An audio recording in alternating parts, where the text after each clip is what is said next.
Hello, folks. My name is Robert Akins, and I am the historian of the legend of Stinky Pete. And to my left here is what we believe that Stinky Pete looked like in his official portrait upon his retirement in Florida.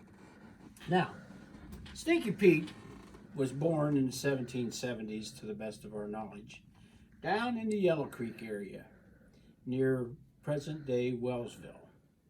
And he ran along the rivers and the valleys and learned the Indians' ways of life. And he was very good. He was the son of Crazy Bear.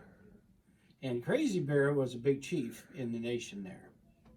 Now, Stinky Pete was not one of these Indians that declared war on the white man when they began coming down the Ohio River.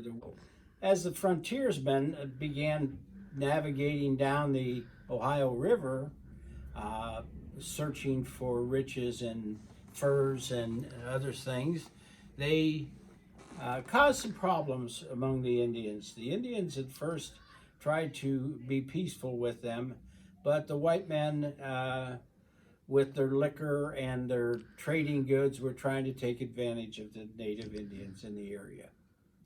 And so some of the Indians became very hostile. But Mr. Pete here, he did not do that. He tried to maintain a peace between the tribes of the area and the white folks. Well, they continued coming down, and after the settlement, the settlers started coming in, it became apparent that the Indians would be pushed out of their lands. Now, Stinky Pete eventually he helped survey the area in the Steubenville area, starting in what is now currently known as the Seven Ranges, the original development north and west of the Ohio River. It was about 40 miles wide east and west, about 90 miles long. And what was happening here, the U.S. government, was dividing the land up into townships and sections, and were selling it to farmers and settlers to come out here and create a new frontier and develop it. Well, during a survey process, Stinky Pete assisted a fellow named Israel Ludlow. He became friends with Mr. Ludlow, who was a chief surveyor, and he went along with them, and he helped them because of his intimate knowledge of nature and the ways of the forest and the wilderness. He was a very valuable asset in helping these surveyors. Now, as the surveyors went along, Mr. Stinky Pete, he became very interested in those little scratchings on paper that Israel Ludlow was making, the letters and the numbers that he eventually learned working with Mr. Ludlow, and he became very well educated for a native Indian, which what didn't happen back in those days. But he had the forcefulness and the desire to learn, and he developed his reading and writing skills while working with Mr. Ludlow. And he also learned some math. He learned how to do different phases of math. Well, as the time went by and the settlers came into the territory, the Indians became more and more upset.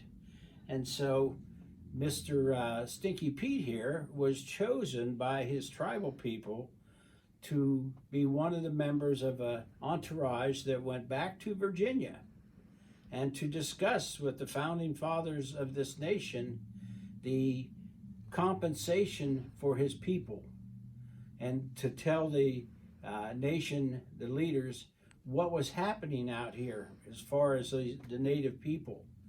And so he went back and helped negotiate some settlement. Wasn't to their satisfaction, but he did have the knowledge, and he had the foresight to try to solve some of these problems, because he realized, as many natives did back then, that the white men were going to keep coming and coming and coming in hordes. So his close friendship with Israel Ludlow led to his assisting with another project that Mr. Ludlow was destined to lead up. And that was laying out the Greenville Treaty Line. Now, the Greenville Treaty was designed, it was a treaty between the United States government and the native people of Ohio. And what it was establishing a boundary line between the natives and the government land. And this Greenville Treaty line ran from Cleveland down to Akron, and then down the Tuscarawas River to the Great Crossing Point, which is near present-day Bolivar. Then that line was run west, approximately 200 miles, to a point just north and west of current-day Dayton. Now, back in those days, it was a wilderness, and Stinky Pete's intimate knowledge of the nature and the habits of animals and the wilderness living were very valuable to Mr. Ludlow in his service to the country. And so he learned more and more about these skills that Mr. Ludlow had. So afterwards, when the canal system was being built, the Sandy Beaver Canal was built, ran from Pennsylvania, I believe from Beaver Falls, over through the Minerva area, Hanoverton, Lisbon, Minerva, Pekin, west to the area around just north of Bolivar there, where it tied into the Lake Erie, or the Erie Canal. Well, he worked for the canal system, and with his knowledge, which he was a lot smarter than many of the frontiersmen and people of the day also, in his knowledge of reading and writing and math. So he was a valuable asset to the builders of the canal system. Now, it was during this time period that it is said that Stinky Pete stumbled across the location of the lost French gold, as many of you people have heard of. He actually found the gold and moved it to a location, unknown location, somewhere in the Augusta area. But being a very forward-thinking person, he also was smart enough that he cashed some of this gold in and took the money and invested in the railroads, which were beginning to develop in the Ohio Valley area. And it was with the money that he made on these railroads that he lived a very, very comfortable life. In fact, it is said that he retired to a place in Florida that was named after him, Petersburg. And so that's the legend of Stinky Pete.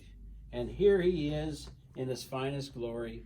And this is probably how he dressed when he went to Virginia to discuss the problems with between the Native Americans and the new coming frontiersmen. So, a little bit of history, a little bit of legend, a little bit of lore. Stinky Pete.